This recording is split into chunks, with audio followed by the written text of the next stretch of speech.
Somebody say the word inspection. Say that again, say inspection. It is so crazy to me. Single people dream of being married.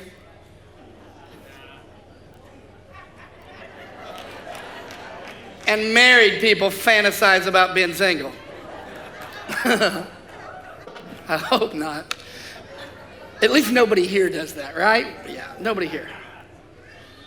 Most of us really like the idea of being in a relationship, but a majority really don't like the work it takes to continue in a relationship. I'd like to climb Mount Everest. But the work it requires to climb Mount Everest, look at me, do I look like a Mount Everest climber?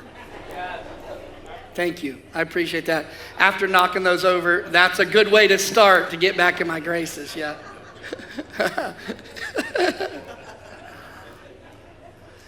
But singleness and marriedness, is that the word? Singleness and marriage are both blessed seasons. And they're both gifts. But oftentimes in our lives, we misinterpret and misunderstand the season we're in. And if you're not careful, you will live so focused on what you don't have, you'll miss what you do. I spent a considerable amount of my early ministry in a small town in Northern California, and quite honestly, I didn't feel like I fit well to the demographic, to the temperature, to the location, to the place, to the smallness. And for many years as I labored there under the direction of God's purpose, I felt that I was a misfit. So I spent an exorbitant amount of time looking forward to the day that I left. What do you think that did to me during that early years that I was there? It made me ineffective. It made me wrestle with questions about purpose and plan and effectiveness and how long and the duration. So it made me truly question the drawing and the purpose of God that led me there. And if you're not careful, you will do the same in your relationships. And you will miss out on what God wants to bring to you through each season because you're focused on the next step. So today I have a couple of tools today. And those tools I think might be one of the most important tools you could have in your relationships. A magnifying glass. It gives you the ability to magnify whatever you choose to magnify. Because it does magnify what you focus on, is that correct? A magnifying lens. And you need to see everything you can possibly see in the other person if you're dating. Shout inspection. But if you're married, you don't need one of these. You need one of these. Binoculars. So you can really zoom in on how bad they are.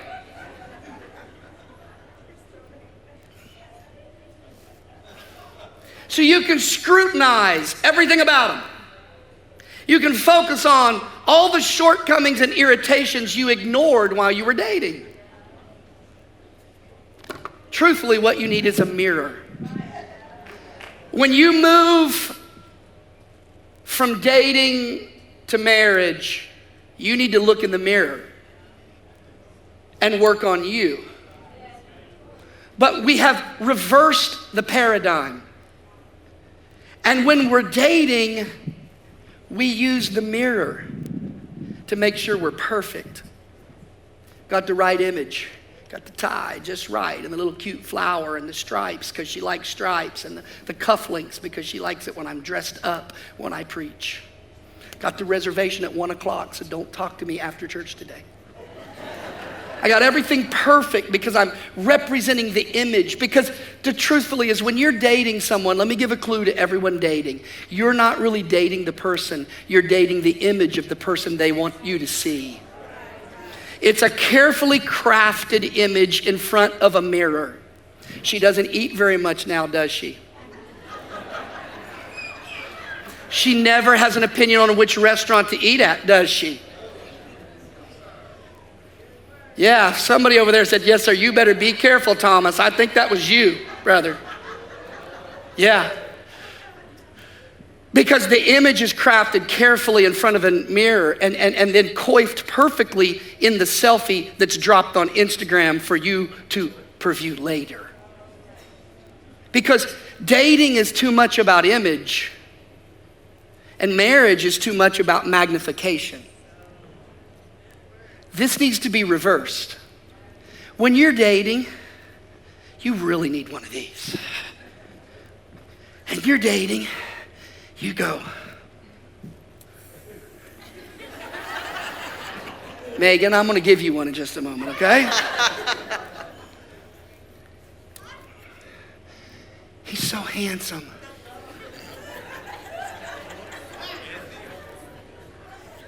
And so funny. He makes me laugh so hard. But what makes you laugh now, 3 years from now, you go, can he ever be serious about anything?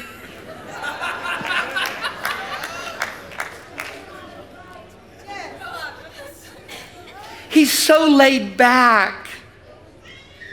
But laid back is a code word for lazy.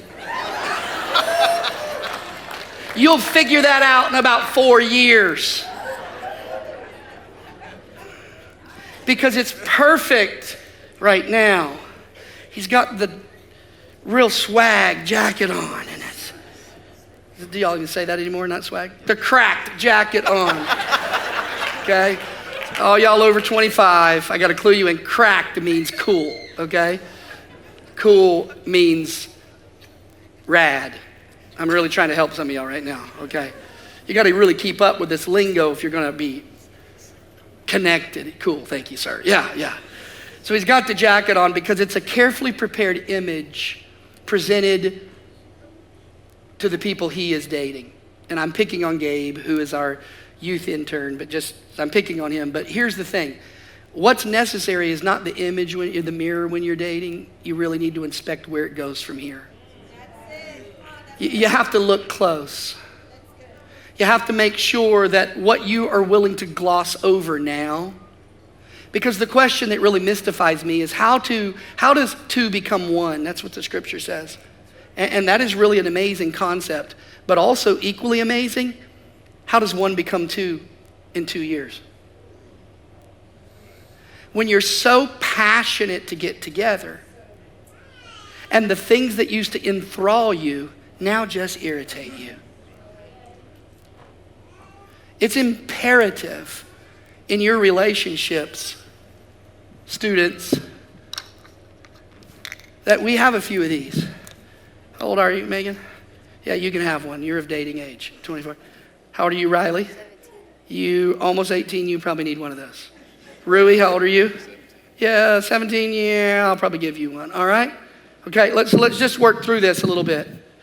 But, there's a statistic that's alarming to me. Did you know if your students have their first date, first relationship at 12 years old, there's only a 6% chance they'll be pure as a virgin when they graduate high school?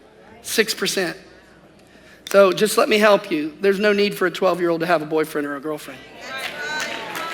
I'm just going to help you right now. So all you young ladies right here, y'all don't need one of these yet because you're not looking to date yet. Even though Ramaya looks 18 and she's only 13, she's not ready because 13-year-olds, when if they have their first relationship, pull it up, assistant. 13 years old have a very small percentage. It does go up slightly as their maturity rises, but I want you to hear something because Pastor wants to give you some really good concepts right now in this house. Tell me, ma'am. But if you wait 9%, if you're 12, if you're 13, it jumps to 44%. 1 year of maturity, 1 year of being able to handle the emotions of someone toying with them. But if you wait till you're 14, 53%. But can I just tell you that's really not very good? Because it's still a 50-50 coin flip.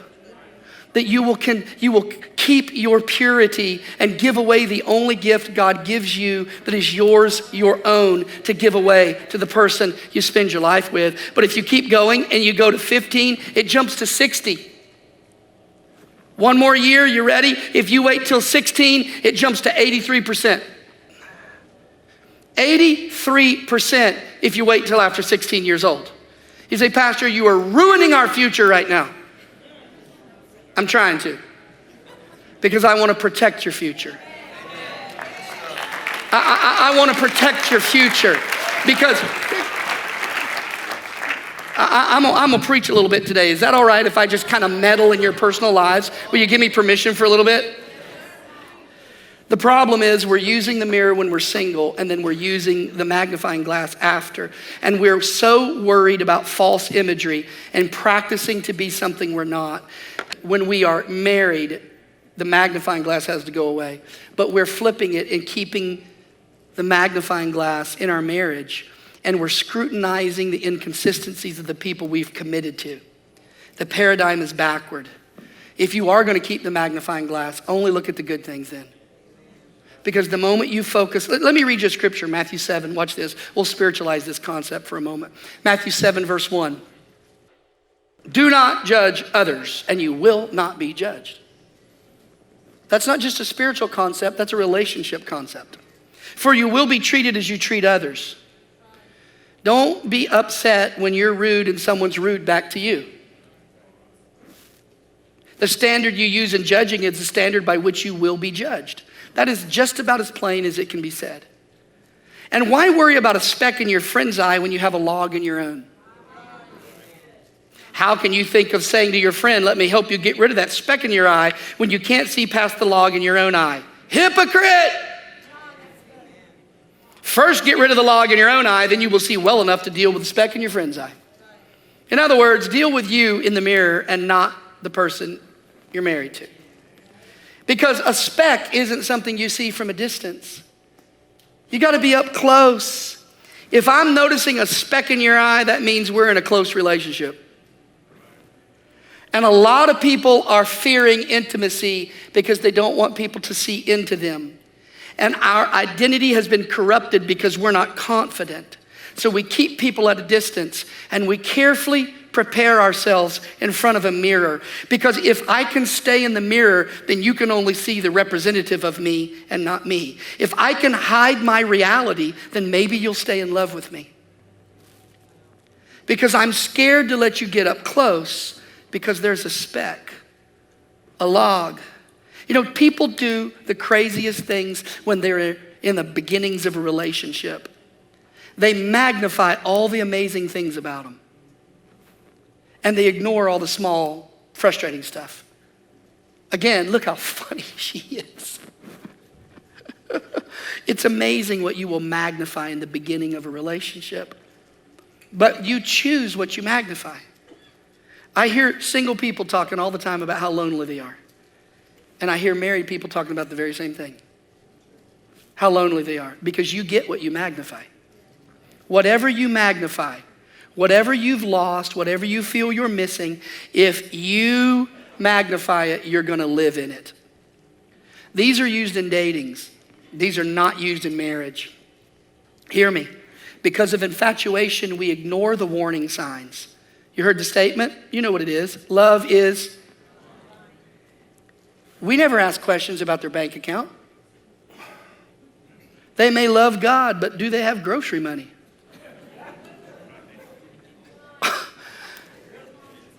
They may look good on a magazine cover, but can they work a job? Trust me, you're going to want something to eat later. They have a college degree, but they don't have a driver's license and still live with their parents. Something's wrong. The average age of adulthood in this society right now is 26. What? In a dating relationship, you need to be looking for specs. But in a marriage, it's till death do us part. But in dating, you have another option. So I'm about to say something you may never hear me say in one of my sermons. You ready? Pick up your phones. Yeah, what? Pick up your phones. For all of you that are dating, the rest of you who's married, don't even practice this. Just leave your phone down. Don't use it as a chance to check your Twitter feed. Just stop. But if you're single, pick up your phone. Okay? If you're single. You ready? Scroll, swipe, delete.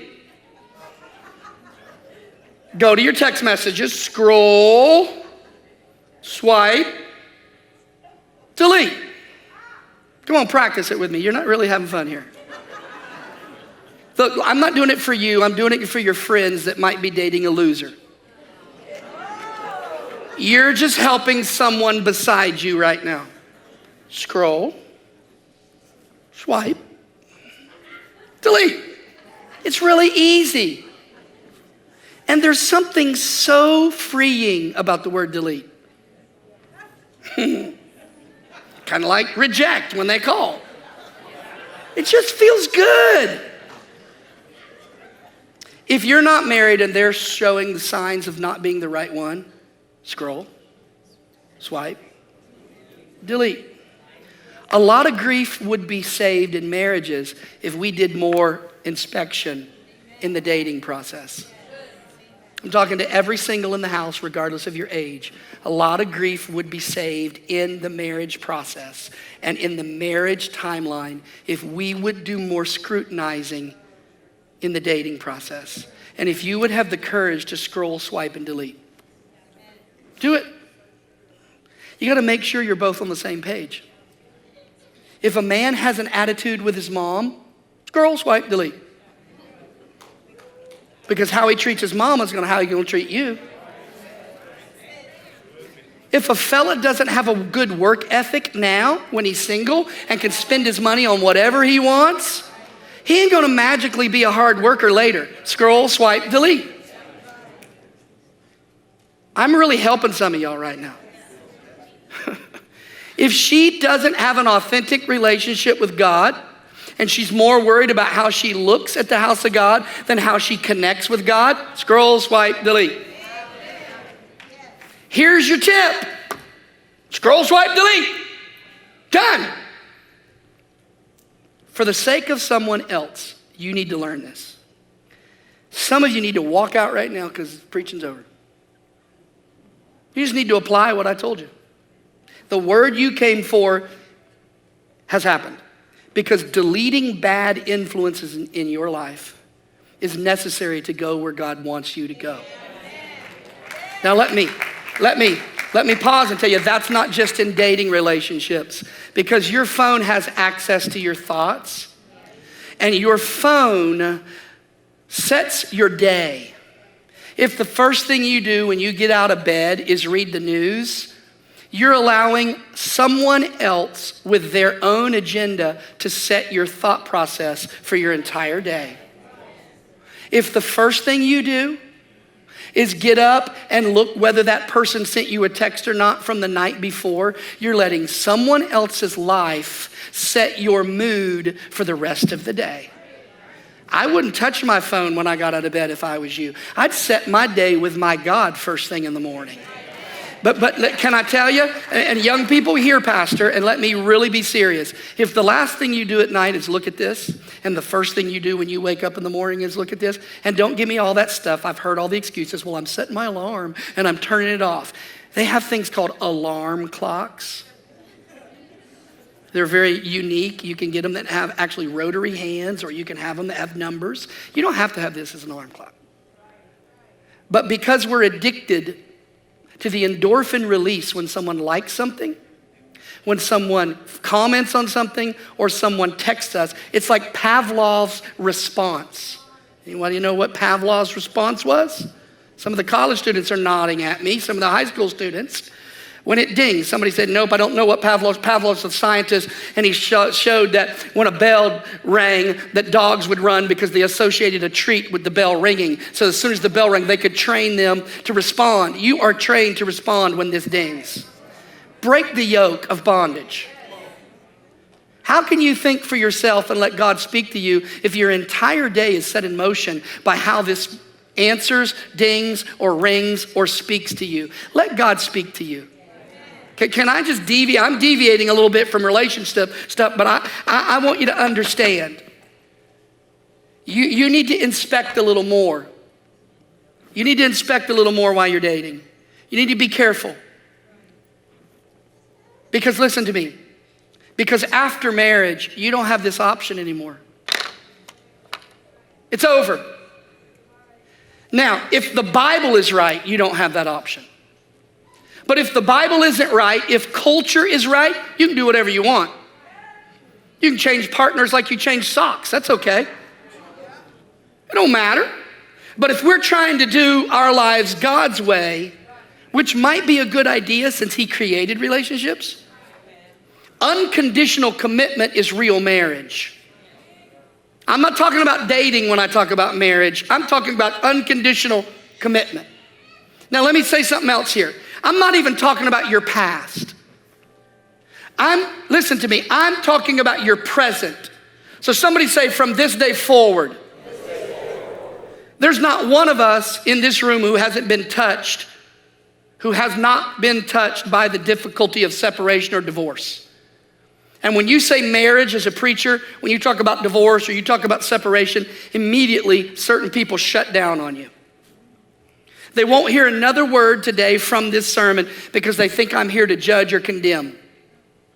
But instead of getting defensive and thinking that this message is about your mistakes, perhaps you could believe with me while I'm preaching for a miracle. A miracle in someone else's life so they don't have to endure the same kind of pain you endured. Two become one, and then one become two. How does something that promises so much intimacy end in so much isolation? How does something that promises to bring so much pleasure end up producing so much pain? When you start a relationship with someone and it becomes romantic, you celebrate everything about them. You celebrate the way they walk. It's so cute. The way their smile is crooked and one earlobe is slightly larger than the other. You didn't notice that about your spouse yet? And they keep growing for your entire life. So if they're big now when you're dating, they're going to get bigger. Noses keep growing. The proboscis on your face grows incrementally every year. So if you probably don't like their nose now, 30 years ago when you bump it to try to give them a kiss, it's going to irritate you.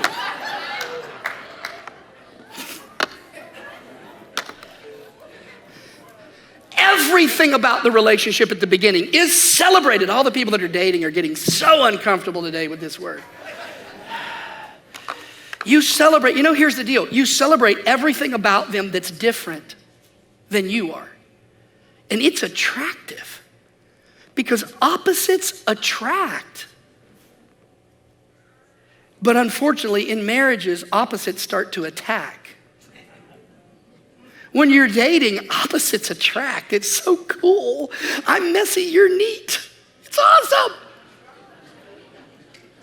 Until 4 years into the relationship and he still hasn't learned to pick up his clothes. Because what you celebrated in one stage of the relationship ends up being the very thing that frustrates you in the lifelong stage of the relationship. From celebration to frustration. The whole wedding ceremony is a celebration. You force your friends to buy expensive clothes and everybody dress alike. Since when do we like to dress alike? They stand around you, they support you, they never listen to a word the preacher says because everybody just wants to be done as soon as possible. It's a big celebration and everybody goes along with it. Everybody pretends, everybody's doing the right thing. But we really go, oh no, another marriage invitation I gotta send $50 to.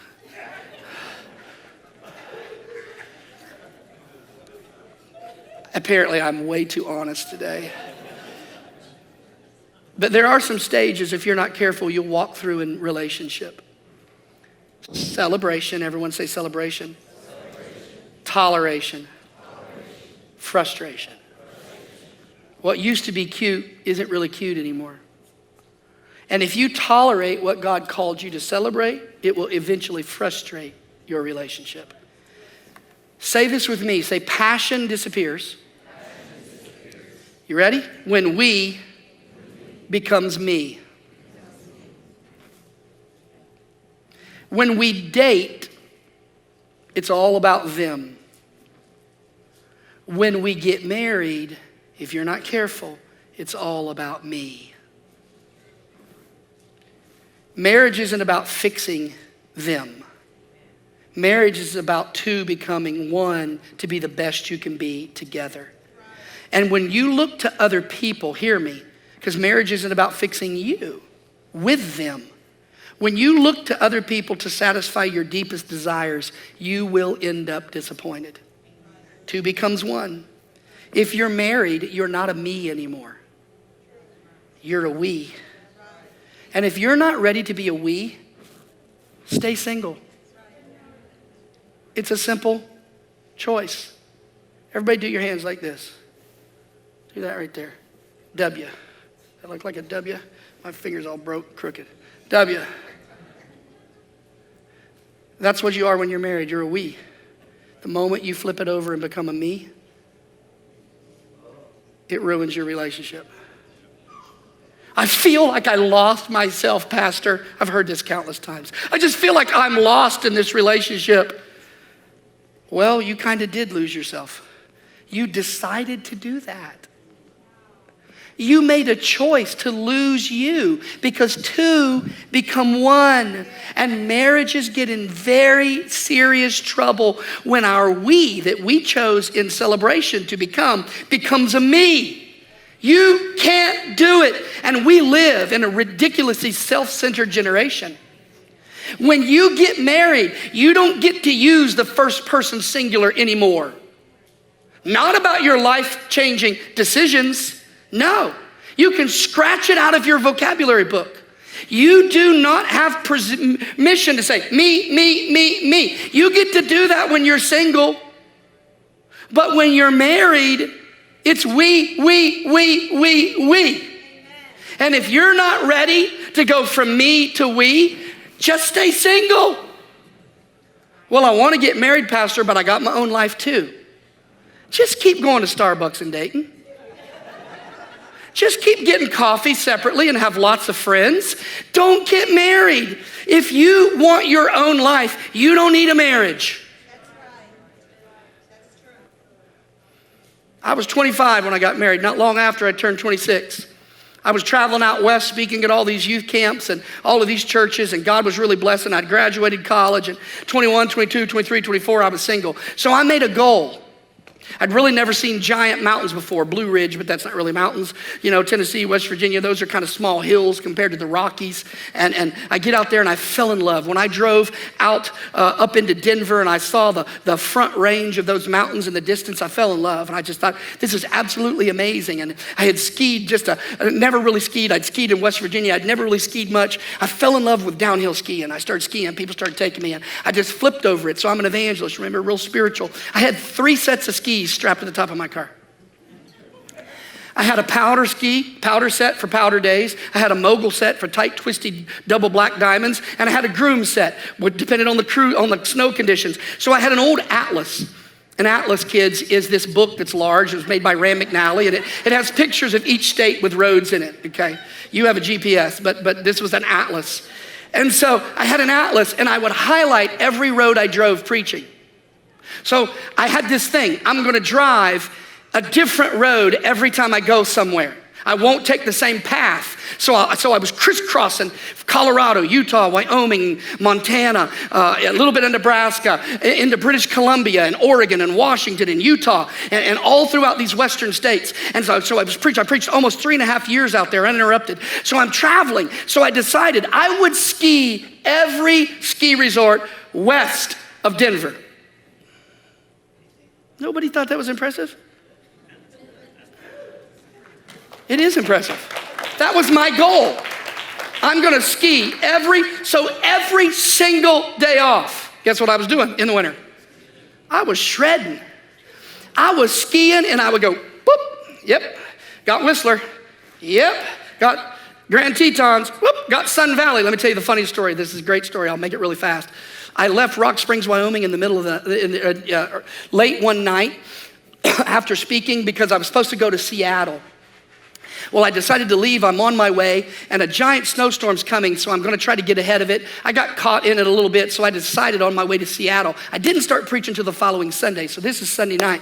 So I just, honestly, this is going to sound terrible. You'll never believe it was like this. I just kept a sleeping bag in my car and would pull off the side of the road and sleep in a rest area back then, crawl down in the sleeping bag, put a toboggan on, sleep for a few hours, and then drive some more. So I'm on my way driving. The snow's coming down, and it gets crazy. So I just decide I see Sun Valley, Idaho. Never skied Sun Valley. So I go, I'm just going in Sun Valley. I'm just going to go in there and find if maybe I'll ski tomorrow.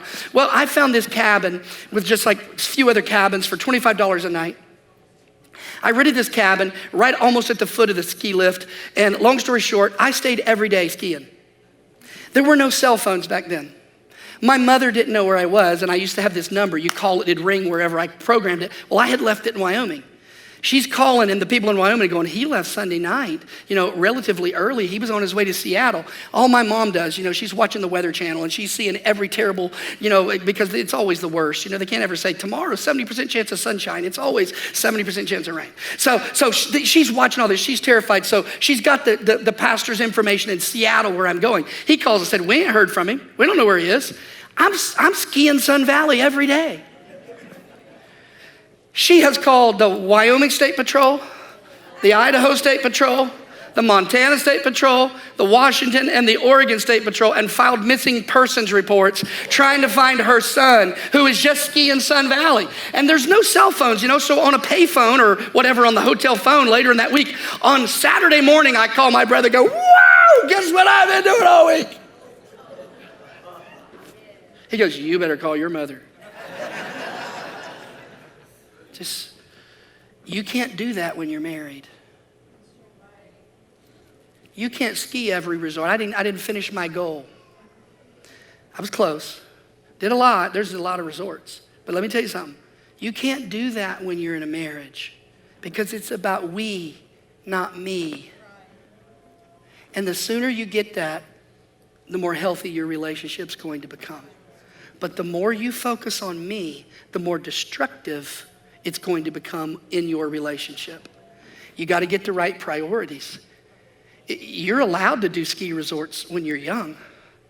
We got married and we were sacrificially going through our first relationship. And I've said this to people, I don't know if I've ever said it publicly. We were pastoring 7 adults, 11 people total, and we made a grand total of $400 a month. I'm working 2 other jobs, and we're trying to launch this cute little church. And I like to golf. I could walk a golf course for $6. But because we were eating top ramen every night for dinner, $6 golf fees was like $60. And we would fight about it. She would get upset. And I was struggling to get the me under control. Because I was 25 and run all over and did whatever I wanted as much as I wanted, and now I'm in a we thing, and I ain't gelling real good. I'm going golfing, I don't care if we don't have something to eat. You're no longer me. And somebody says amen. Amen. From the beginning of creation, God made them male and female, Mark 10:6.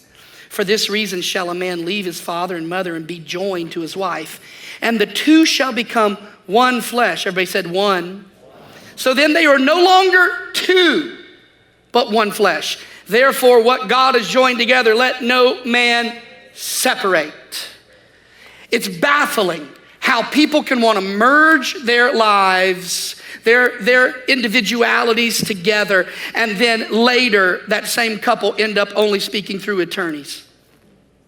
How does that happen? How do 2 become 1 and how does 1 become 2? How can you go from using your entire data plan just to listen to her breathe at night? I mean, I'm really aging myself. This is way back before unlimited data. What are you doing? Nothing. I like how you breathe. Never heard anybody breathe quite like the way you're breathing. You're laughing because you know it's true. You're so cute.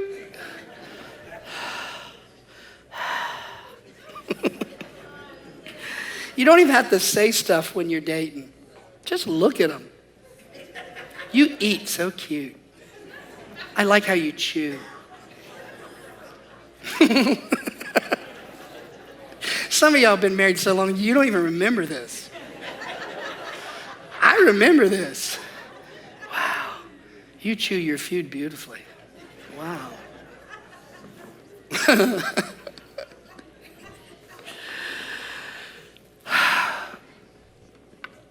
But how do we go from two merging their lives into one, and then they can't even sit down in a room and work up how to divide assets and share the kids?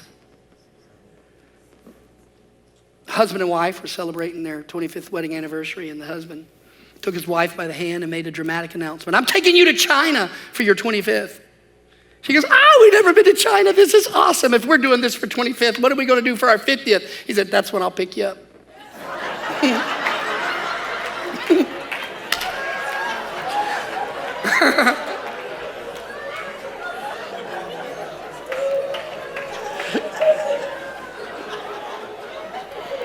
Somebody said marriage is like a 3-ring circus. The engagement ring, the wedding ring, and the suffering. Yeah. Listen close. In our culture today, our divorce rate stands around about half. On the second marriage, it goes to 60%. 50% first marriage, 60% second. On your third marriage, it goes all the way up to 73% chance of divorce. Is it even possible? We have the idea that marriage is a fairy tale and it should be happily ever after. But the truth is, I want you to say this, say happily even after. That's what you have to learn. Even after the disappointments, you're still happy. Even after the frustrations, you choose to still be happy. If you do it God's way, you can. But if you do it by the way culture does it, and I mean media, Hollywood, television, they don't know anything about having a good marriage. Why would you listen to them? Culture seems almost opposed to a happy marriage. I can call them by name. Renee Zellweger married country star Kenny Chesney. Their marriage lasted 4 months. Eddie Murphy, Tracy Edmonds, 2 weeks was the length of their marriage. Carmen Electra and Dennis Rodman, 6 days. Channing Tatum and Jenna Tatum divorced after 9 years, and you know what they said in their divorce announcement? They lovingly have chosen to separate. Lovingly chosen to separate. Well, if you were so lovingly, why did you separate? Gwyneth Paltrow and Chris Martin of Coldplay divorced, and they described it as a conscious uncoupling. A conscious uncoupling. I'm learning something here. They're telling us what they're doing. They are consciously uncoupling and lovingly choosing to separate. And here's a common thought that's invading the psyche of people today. I don't know if people are ever meant to be together forever.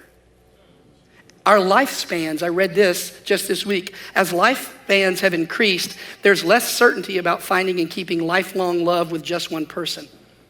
Listen to this. Millennials, 43% of all millennials surveyed would support what they call the beta marriage model, which means you test the relationship for 2 years before you decide whether or not you're going to commit to it or dissolve it. Okay? Another 36% said they back the real estate model. The real estate marriage model. The real estate marriage model is in which couples commit to a set period of time ranging from 5 to 30 years, like a marriage, like a mortgage. And at the end, they have to renegotiate if they want to remain married. I'm gonna save you a lot of trouble. The real estate model and the beta model are never gonna work. Because if you enter the relationship with the idea that it's gonna fail, whatever you focus on is gonna happen. If you enter the relationship with divorce and separation as your end-all and cure-all, guess where you're gonna be? So listen to this. Couples that live together before they're married, 85% of them end in divorce. So the beta model doesn't even work. Studies show they have a higher divorce rate than those who don't by 35%. If you set your marriage up for failure, it will fail. The real estate model, we got to just strike divorce from our vocabulary. Does anyone, do not raise your hand if you watch this because I will judge you. It's called Marriage at First Sight. There's a TV show called Marriage at First Sight. I'd never heard of this until I was researching. People are going, I don't watch that TV. What's TV? I don't know. What are you talking about? Show? What's a show? You know?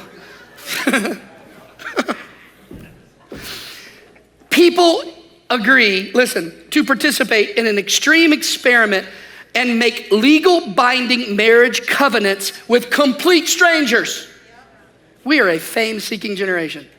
To get on TV, you would marry someone you've never met in a legally binding agreement. So here's what happens. You walk into a room and you've never met them and they marry you. Now, they put on a wedding, you get dressed up, you get to bring your friends, all the good things, and you're on TV. And then they say, we have a spiritualist helping you. So you get a spiritualist coach. You get a relationship coach for counseling. You get a sociologist using scientific matchmaking methods to determine how each couple who have not yet met will have a marriage that lasts. What could go wrong? I mean, you have a spiritualist, you have a relationship coach, and you have a sociologist. What could go wrong? They have a 22% chance of success after the vows, or a 22% chance of success. Not, it's happening. They've only had 22% last any longer than 2 years right now. You're better off just walking into a club and saying, let's get married. At least you were at the same club.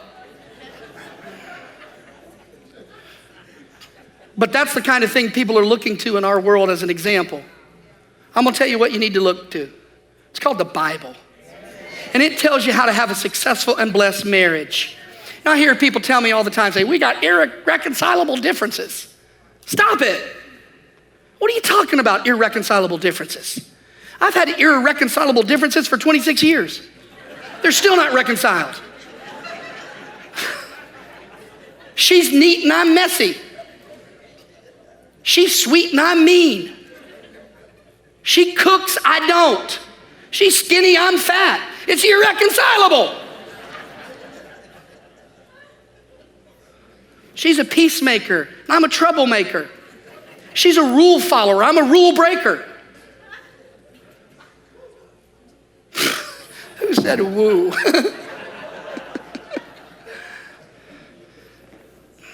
She's cute, I'm not. It's irreconcilable. She's what I needed, and I'm what she got. Stop talking about irreconcilable differences. What attracted you to your spouse in the first place is probably that they were different. Now the difference that has attracted you has somehow in your mind turned into some wild division that you describe, some obstacle, and you couch it in fancy words, irreconcilable, insurmountable differences. You know what that is? It's not enough time in the mirror and too much time with the magnifying glass. How does it happen? How does it happen? Why?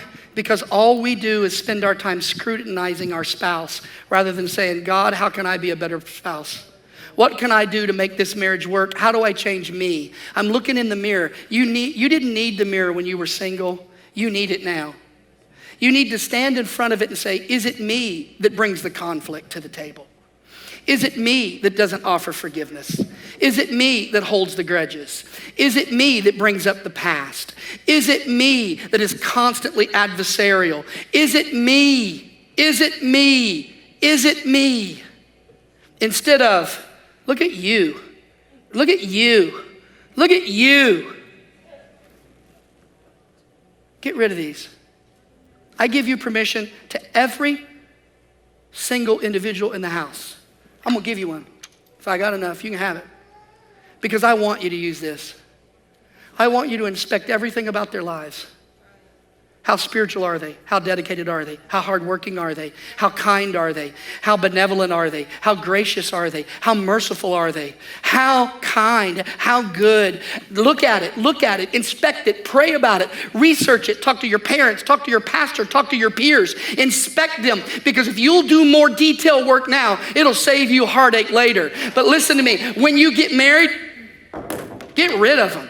Get rid of them. Stop inspecting, stop scrutinizing, stop criticizing, stop being ugly, stop being hateful, and get in the mirror and say, okay, I've made a lifelong commitment here. I got to be the best person I can be to make this thing work. I got to look in this and say, there's something about me. I'm putting myself in front of the mirror, and I'm going to make the best me there is, because if I'll become the best me and she becomes the best her, we'll make an unstoppable duo that'll make a difference in this world, in my ministry, and in my future. But as long as you are still scrutinizing, you will ruin your tomorrow. Let me tell you something. There was 4 men in the Bible. I don't know if I've ever heard anybody preach marriage about this, but I'm going to tell you. 4 men have a sick friend. And these 4 men said, we're going to carry our sick friend up to the house Jesus is ministering at. They put him on a cot. They carry him up. They can't get in the door. And when they can't get to the door, they say, you know what? We're just not acceptable here. We're not going to watch the online show. We're not going to catch next week. We won't be back next Sunday. No, this is unacceptable. And they climbed up on the roof and carried the paralyzed guy up. Then they ripped the roofing materials off. They tied a rope on his cot and they lowered him down. And you know what Jesus said? Because of your faith, thy sins be forgiven thee. Can I tell you something about marriage? Sometimes you have to carry your partner. And you have to care enough to carry them. Because it's not about you, it's about them. Because sometimes they will not have the ability to walk. And sometimes life is going to hit them so hard, their past is going to catch up with them. And do you care enough to carry them? Or was the marriage about convenience and about pleasure and about intimacy and sex and whatever you wanted to get out of it? Or do you care enough to carry them through the tough times? Because they didn't just carry him to the door. They got on the roof and ripped the roof off. And Jesus said, because of what you've done, I'm going to do a miracle in them. You would expect him to say, I see your faith, man. Thy sins be forgiven you. But the man didn't even seem to have his own faith. It was all predicated on the people that carried him. Paul says that's what marriage is like. Sometimes you have to cover them. Sometimes you have to carry them. My wife's had to put up with me and carry me and support me and love me and believe the best of me and be patient with me and be loving to me and be kind to me and speak something positive over me that I didn't even believe about myself, because that's what a relationship does. Listen to me, if it's ever gonna work, it's about we and not me. Tell someone in this house right now, God is saving someone's relationship right now.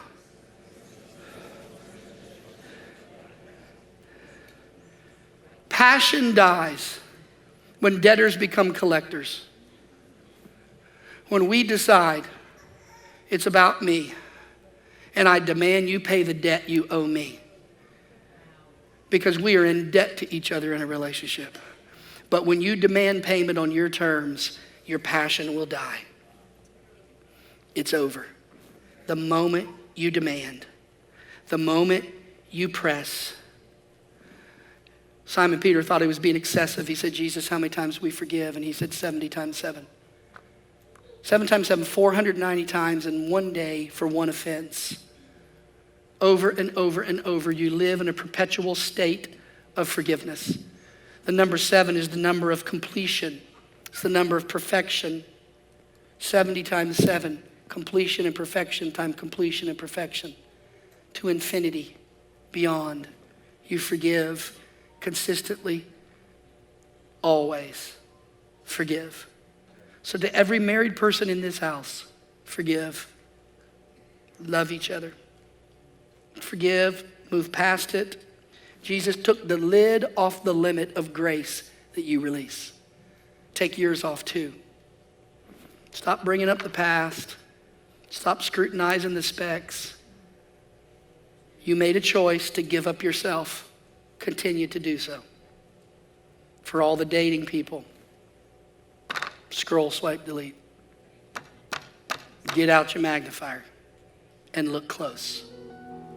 It will save you a lot of grief later. Bow your heads. Jesus, I'm praying for every person in this house on this unique Sunday, which is Valentine's Day.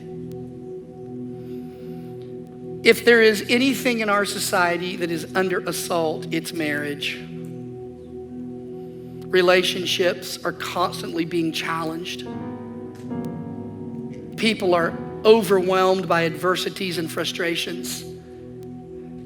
It seems as if the very fabric of our nation is being stretched by division and hatred and adversarial comments. And that's finding its way into our personal relationships in our home. So many people who have made a commitment of marriage have forgotten what they were celebrating, and now they're just frustrated.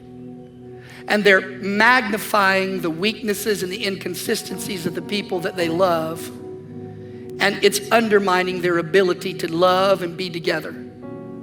Jesus, I'm praying for someone in this house that's in a marriage that feels the pressure and the frustration. I pray right now, God, that you let peace overwhelm their relationship, peace flow through their marriage. Lord, there's some people in here dating, moving into a new place in you, looking every day to potential mate, questioning who is the answer for my future. Lord, I pray that they would look close now, inspect deeply, so that the choice they make would be one of happiness and fulfillment and not one of despair and drudgery. So Jesus, I pray for every single, for every married and couple in this house, guide our steps. In the name of Jesus we pray. And everybody said amen.